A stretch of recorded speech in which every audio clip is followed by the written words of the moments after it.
জনাব সালাউদ্দিন আহমেদের আজকের ৬৬তম জন্মবার্ষিকী উপলক্ষে দিনব্যাপী আমরা কক্সবাজার জেলা ছাত্রদল কর্মসূচি হাতে নিয়েছি।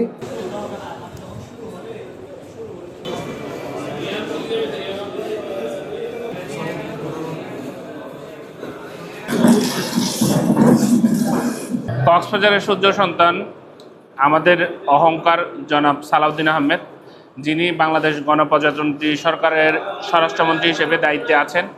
ওনার জন্মদিন উপলক্ষে প্রত্যেক বছরের ন্যায় এবছরও কক্সবাজার জেলা ছাত্রদল দিনব্যাপী কর্মসূচির হাতে নিয়েছে। তার মধ্যে আমরা বৃক্ষরোপণ অভিযান থেকে শুরু করে পায়রা অবমুক্তকরণ, রক্তদান কর্মসূচি, আবার রক্ত গ্রুপিং করা থেকে শুরু করে খতমে কোরআন, কোরআনের পাখিদের সাথে মধ্যাহ্নভোজ, বিশেষ দোয়া মাহফিল থেকে শুরু করে অনেকগুলো প্রোগ্রামে কক্সবাজার জেলা ছাত্রদল হাতে নিয়েছে।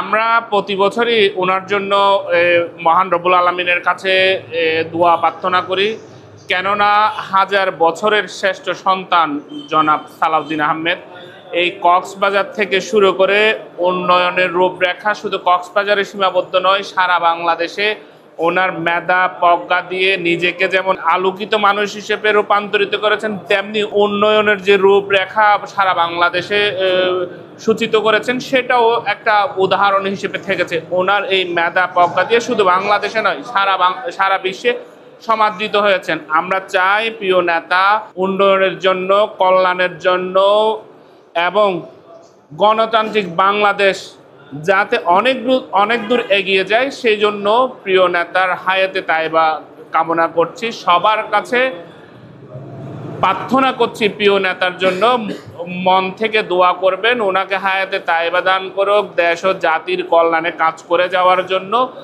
সবাই দোয়া করবে, সেই প্রার্থনা করছি। কক্সবাজারের সূর্য সন্তান, বাংলাদেশ জাতীয়তাবাদী দল বিএনপির জাতীয় স্থায়ী কমিটির সদস্য, গণপ্রজাতন্ত্রী বাংলাদেশ সরকারের মাননীয় স্বরাষ্ট্রমন্ত্রী আমার নেতা জনাব সালাউদ্দিন আহমেদের আজকের ৬৬তম জন্মবার্ষিকী উপলক্ষে দিনব্যাপী আমরা কক্সবাজার জেলা ছাত্রদল কর্মসূচি হাতে নিয়েছি। আমরা সর্বপ্রথম বৃক্ষরোপণ দিয়ে শুরু করলাম, এরপরে এতিমদের সাথে মধ্যাহ্নভোজ ছিল, রক্তদান কর্মসূচি ছিল, এর পাশাপাশি খতমে কোরআন, তারপরে বিশেষ দোয়া মাহফিল।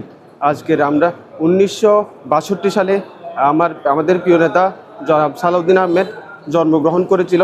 এই কক্সবাজারবাসীর জন্য গর্বের বিষয়, উনি শুধু আমাদের কক্সবাজারের নেতা নয়, উনি সারা বাংলাদেশের জনন্ত নেতা।